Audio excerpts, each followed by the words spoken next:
So here's a question we're going to look at as an example of some of the types of problems you'll see with free response. And one of the things that we should pay attention to is as we're looking through the problem to kind of highlight some of the key things that are going to be necessary to not only satisfy the conditions but also do the problem as well. So this question is going to involve looking at the long-term effects of preschool programs for poor kids. And the researchers designed the experiment. They recruited 123 children who had never attended preschool from low-income families in Michigan. The researchers randomly assigned 62 children to attend preschool, paid for by the study budget, and 61 were to serve as the control group who would not go to preschool. One response variable of interest was the need for social services as adults. So over a 10-year period, they found that 38 of the preschool group and 49 in the control group needed social services. So the thing that we want to pay attention to first of all is we are looking at an experiment, and we're looking at a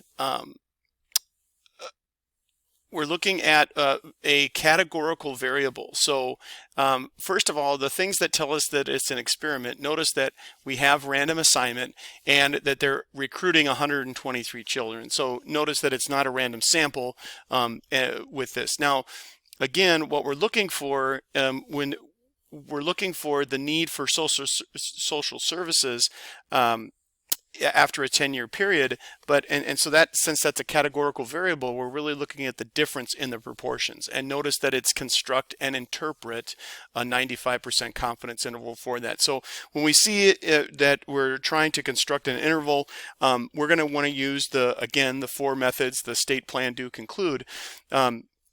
So what I'd like you to do is you could press pause and then maybe even work out this problem and see what you can come up with, and then press play and then see if you used the same justifications and you included the same things that I did.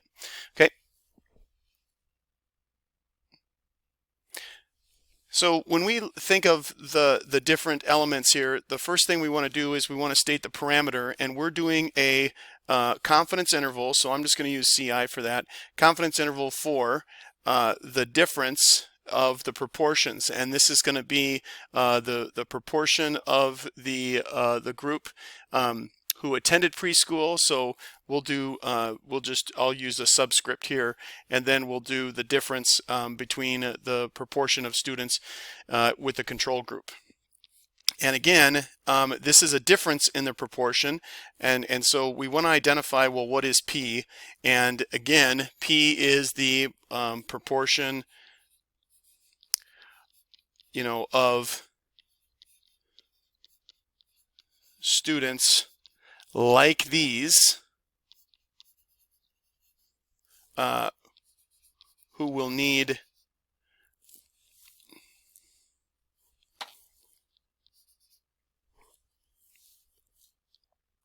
social services after a 10-year period. And so notice that I'm using this phrase in here, students like these, because it's not the proportion of, you just don't want to say proportion of students, because you want to reference the fact that this is about students who are going to be similar to what the experiment or the recruited students are like, right? And you don't have to define both. If you use context here, so I'm talking about the subscripts P and C, that's pretty normal to use a letter to just give context. So you don't have to, you can just define the parameter and then specifically talk about the two when you're looking at the differences. And as long as you don't use p hat, it will reference the population proportion. You could also state the confidence level here, and so the confidence level is at 95%. Okay, so the plan part of this is we want to name this by by the procedure by name. So this is a 2-sample Z interval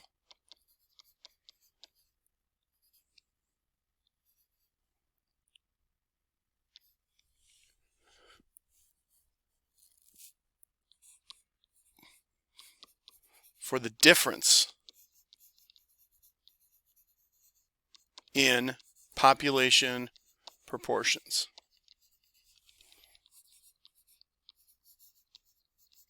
Okay, so that's what our name of the interval is in this case, and then we're going to check the conditions. So let's check the conditions here, and so let me move this up a little bit. So we have random assignment. Because it's an experiment, we have to know that the two were randomly assigned, because then we know that there's not a bias to one or the other. And we don't need to check the 10%. Remember that this is we're not randomly sampling. These were recruited. So the next thing we can do is just check the large counts for that. So I jumped ahead here, but notice that we're checking the large counts for both of these are going to be greater than 10.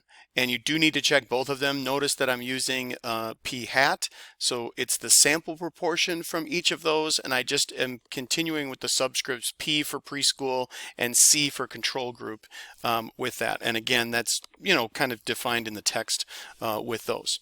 Okay, so then the calculation part of it, if you want to make that calculation, what I would suggest is, again, using the calculator for each of that calculation. Now you could use the formula, but we've really already defined what the formula is by the name.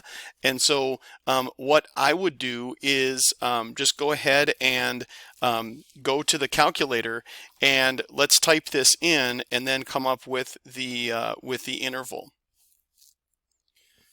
So the calculator operation that we want is, again, under stat and under tests. And this time we're going to do a 2 proportion interval, and we need to find that. And so notice that that's letter B. So a 2 proportion Z interval is the one we want. And we're going to then type in the values. So we had 39 in the preschool group out of the 62, and then we had 49 out of the 61 that needed those. And notice our confidence level we need to change to 95%, and so then we're going to calculate that, and that's going to be the interval that we are going to place on our paper. So anywhere from negative 33% to negative 1.8%. So we'll add this back in, and again, notice that I just gave the formula here. You don't need to put in the values for that. You could actually just list the values if you wanted to of what you typed in. That would be fine as well. So let's go ahead and write our conclusion then to wrap this problem up. So our conclusion here that I've written is, we are 95% confident that the true difference in proportions of students like these who need social services after a 10-year period is between negative 33% and negative 1.8%.